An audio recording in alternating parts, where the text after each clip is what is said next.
Good evening, YouTubers. Welcome back in to another edition of Astros Recap. David Artis here to break things down for you. This is my bedroom, which is going to work as my studio, for now at least. So just to point out a few things, my background's kind of blurry. Got the fan blowing over here, but just to explain a few things. So that's like my diploma over here. And then below that, there's a bunch of baseballs that are signed. This is sort of my bed right here. And then I'm sort of blocking this part of my background, which is just like trophies, bobbleheads, all that type of stuff. But a lot of signed stuff in here. And most of that's actually on this side, which is what I'm looking at. But that's just sort of what you see in the background. But the fan's blowing, so that's why you see that shadow going there. But David Artis, those of you that have listened to my previous podcasts, obviously there's been no video, so this is what you get for now, at least. Got my microphone right here, so hopefully that helps with sound quality. Not a lot of room, kind of cramped right now. I'll try to make things better as this goes on, but this is what you get so far. But anyway, want to talk about, I do Astros recap, obviously. No games, no spring training, no anything sports related right now. So, I'll sort of talk about where we're at. Usually I'd get on around this time when I do my usual podcasts for off-season reports. But I like to do a spring training report. And obviously, spring training's canceled. They did play about 3 weeks. I don't watch a whole lot of spring training, so I just have to go off based off what I hear, whether it's Twitter, Brian McTaggart, terrific MLB.com beat writer for the Astros, always has the first to break any information when it comes to roster alerts. I sort of like to give you who I think is going to be making the team. And with the Astros, we basically know at least 20 people are going to make it. It's the other, 3, 4, or 5 guys. So, but anyway, I'll start with the coronavirus, which obviously has put the entire world sort of in this isn't just like an American thing. This is the entire world. Italy's been hit hard. Of course, it started in China. All that. I think it's been kind of blown out of proportion. I understand that, it's serious and we have to take measures. And the big thing now is social distancing, keeping with 5-6 feet away from anybody that's near you, obviously. So I realize it's important. It's an issue that needs to be taken seriously. And they're taking it a precaution that they basically can. I mean, they shut down bars, restaurants. Only places open seem like grocery stores. You're allowed to go to fast food restaurants, places to eat if you're doing takeout, drive-through, or delivery. So, but as that pertains to the sports world, it's been shut down. So, obviously, this happened back. If I can find my phone here. Use my phone to get information as I go along here. But this happened last. Let's see here. It happened last Wednesday is when this first started. So, which was the 11th. So it's been 8, 9, 10, 11. This is the 12th day, I believe, without sports. I can't believe I've gone as long as I have. Although I'm a big Astros baseball fan, I still watch basketball, watch a lot of football. Been watching a lot of basketball this year as well for reasons I don't really want to get into. But anyway, Wednesday was that day. I believe, I was watching basketball like I do most of my Wednesdays, especially lately here. And there was a game that was delayed. It was the Thunder and the Jazz, which I thought was kind of strange.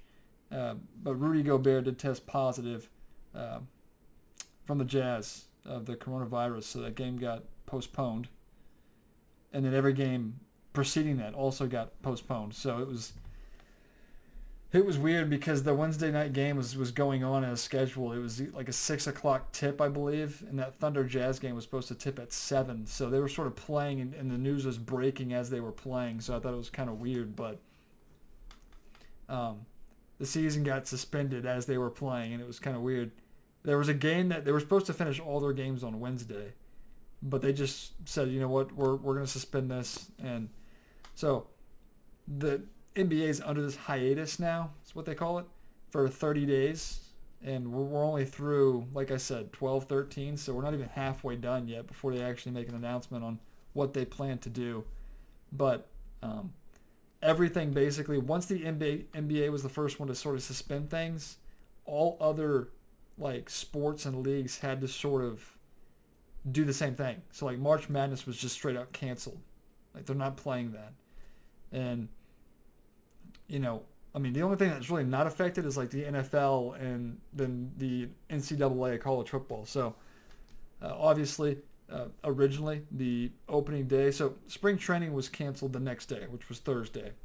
Then they delayed opening day by 2 weeks, which would be April 9th. Originally supposed to start this Thursday, which is March 26th. Now that will be April 9th. But even that got delayed. They needed, I think, 8 weeks is what they said. So, pick up my phone real quick here one more time. And if we were to go 8 weeks at the very minimum from, let's just say last week, we'll say last Thursday, 19, 1, 2, 3, 4, 5, 6, 7, 8. That puts you at May 14th, and that seems unrealistic as we say it right now. So I'm going to be looking for opening day probably closer to June is what I'm going to guess. That's even even the June date might be too early, to be honest with you. So this season will be cut down in some way. I'm hoping that we can play 100 games, but they can't play baseball in December. It's just that there's no logical way. I mean, so the northern cities are upset that we start the season now in late March because it's still like super cold up there, and you can't be playing it in December. It's just there's no possible way.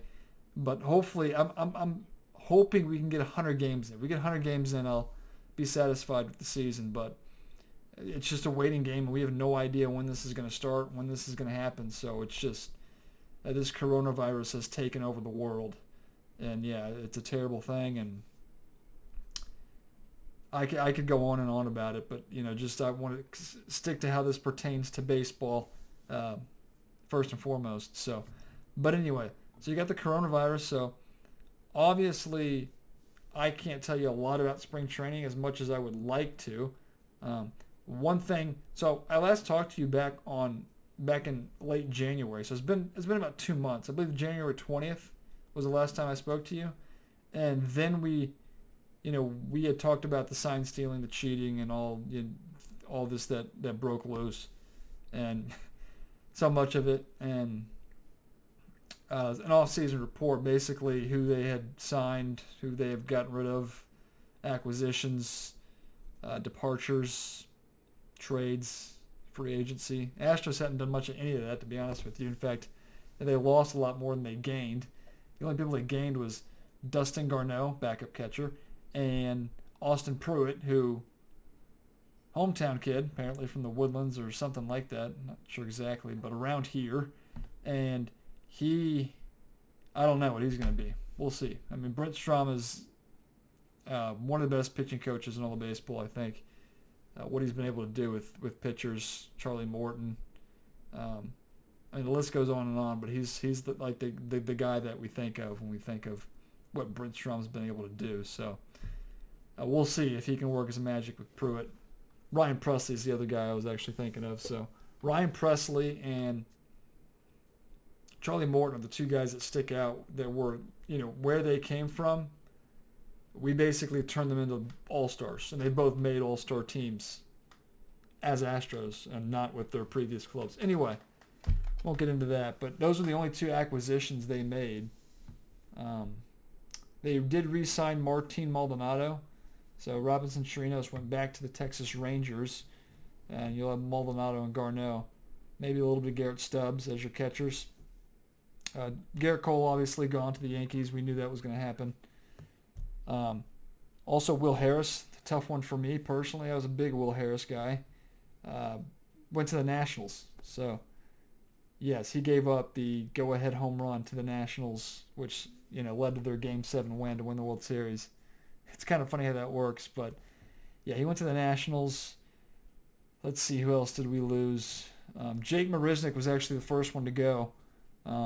He went to the Mets. Tony Kemp off to the A's. He actually got traded mid-season, I think, to the Cubs last year. But he's an A now, but that wasn't an off-season acquisition. That was more of an in-season type thing. And then trying to think. So Marisnik, Chirinos, Garrett Cole, Will Harris. There might be a few others that I'm missing. But so Maldonado is basically going to be our everyday catcher for the most part. And then Miles Straw will basically take over a lot of what Jake Marisnik did. They just had too many outfielders, so they had to move on from somebody.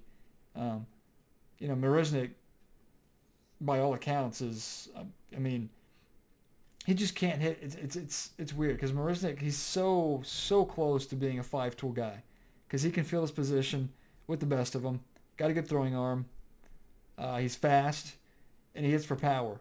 But that 5th tool, which is hitting for an average, he just can't do. So, and that when it comes to tools, if you're going to put them in order, like 1, 2, 3, 4, 5, hitting for average has got to be right at the top, and he just can't do it. So, it's kind of a shame with Marisnik that he just can't put the ball in play more and, get on base more than what he actually does. Miles Straw, what I know about him, I've seen him play, obviously, but he was kind of bouncing back and forth between the minors and the big leagues. He's just fast. So I think it's yet to be seen how well he plays his position. He even played a little bit of infield at shortstop last year because Carlos Correa was hurt most of the year. But he played a little bit of shortstop. Didn't look comfortable out there, but, he did an okay job. Diaz, who was supposed to be our sort of utility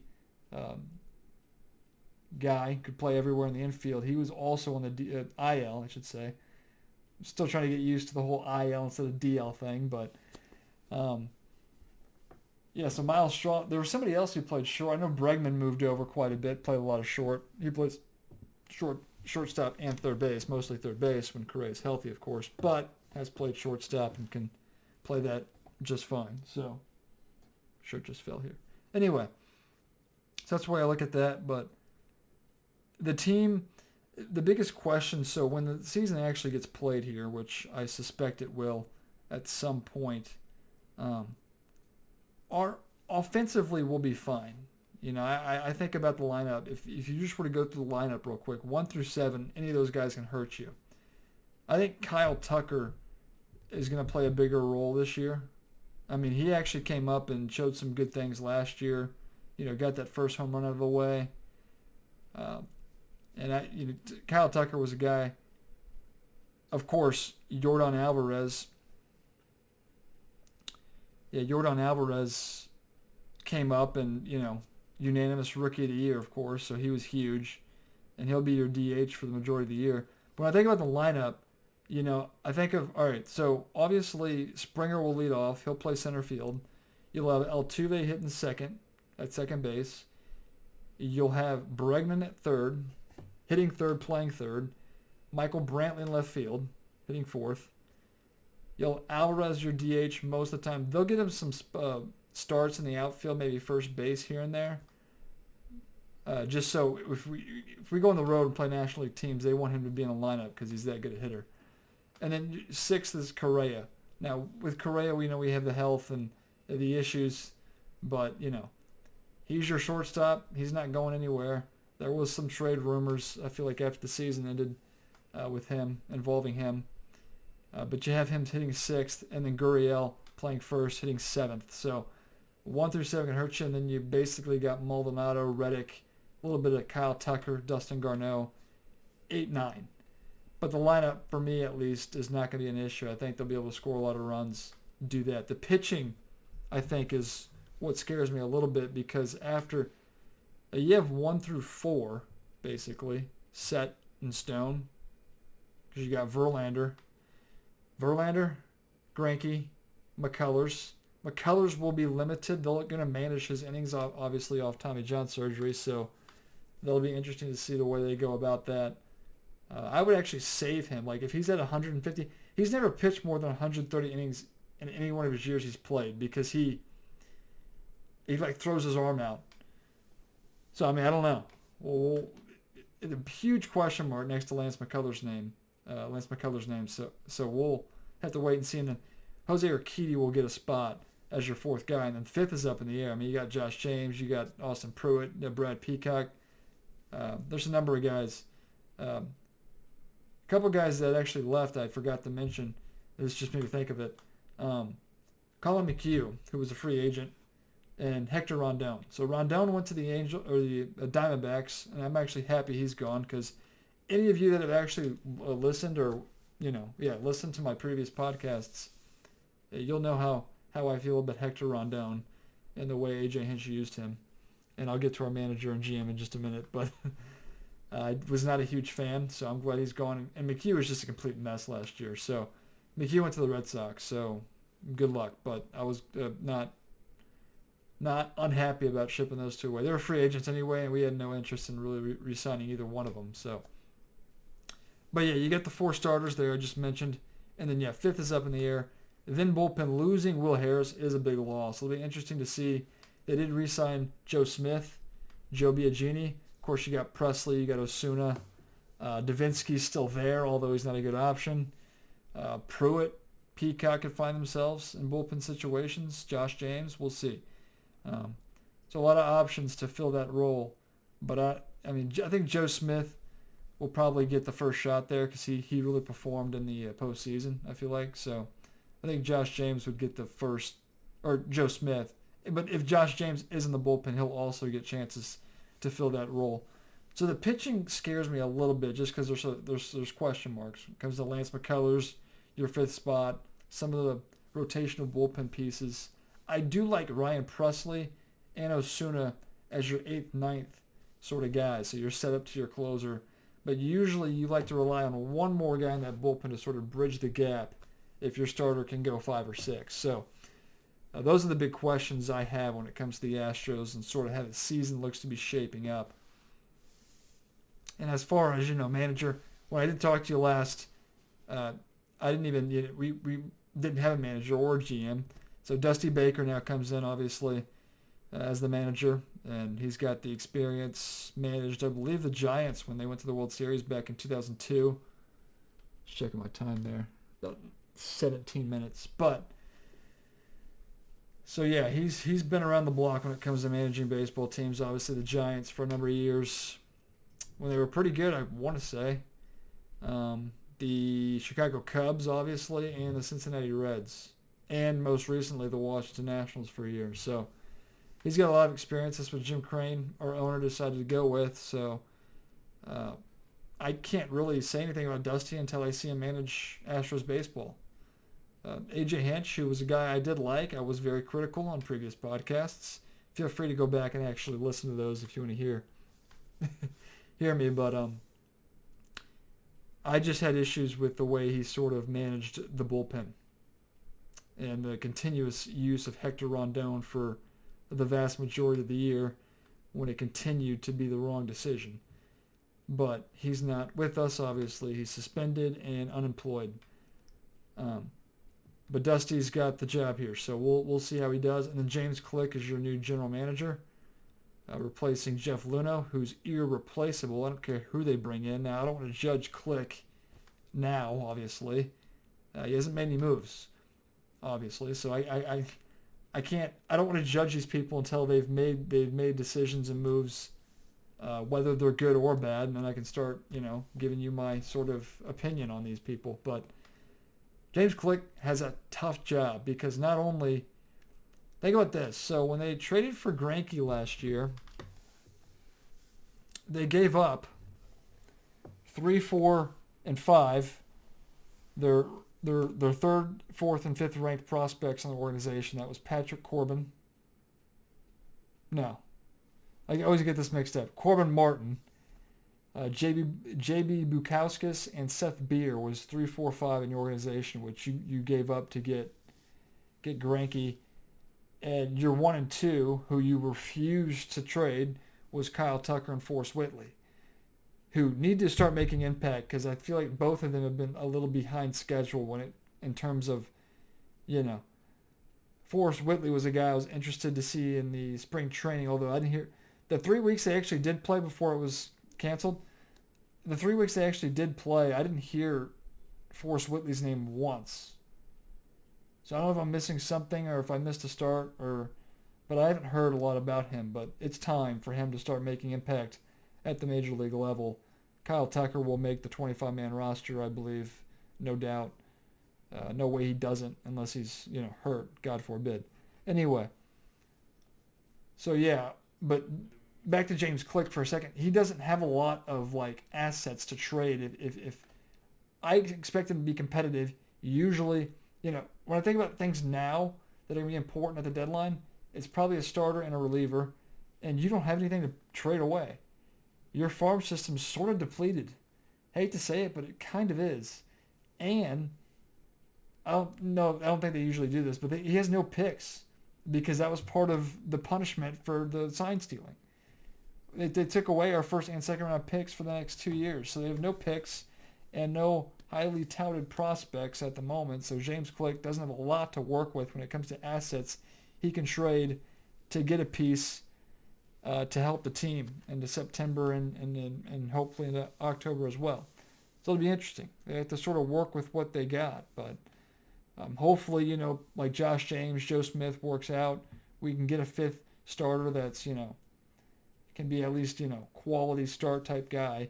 They don't have to be all-stars here, but we'll sort of wait and see. There's a lot of unknowns.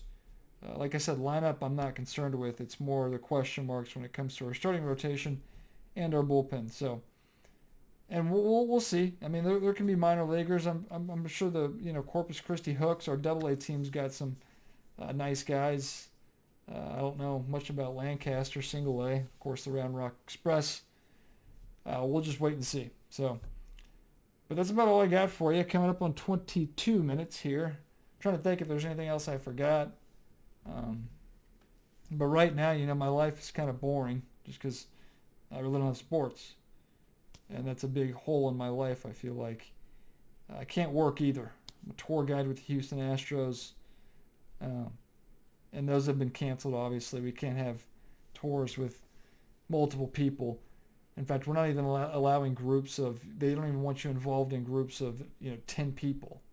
So, if you work for a business, whether it's restaurant, bar, club, anything along those lines that brings in, any group of 10 or more, you're probably shut down right now. So, that's where I'm at. But yeah, I work part-time as a tour guide for the Houston Astros. Also, follow me on Twitter. That's at DavidArtis7, DavidArtis, and the number 7. Find me on Twitter. Follow me. Read a lot of Twitter. Don't tweet a lot, but I'll tweet here and there. So follow me. I could definitely use some followers. But this is my first sort of video podcast. And I'll continue to do these, bring on guests throughout the year as well as I can. But like this video. Love to hear your comments if I left out, forgot anything, or if you have anything to add. Also, I'd like to hear your feedback on the video. The background's kind of sort of jumbled. I got, bobbleheads, and this is temporary. We'll see how things work out, but I might be moving things around and sort of trying to build like I said, I'm sort of crammed, so sort of set a better sort of studio atmosphere. But I'll be moving around, especially if I have guests. It's usually easier to go to them than for them to come to me, so I might be moving things around. But I'd love to hear your thoughts on the video, the sound quality. I did use the mic earlier when I set this up. I just used, as now my video is kind of going off here.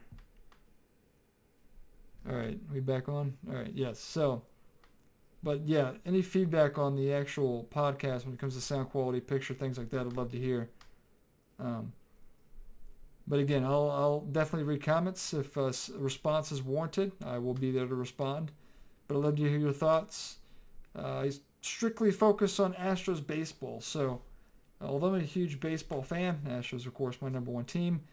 And for all the haters out there that hate the Astros and they're cheaters and they're,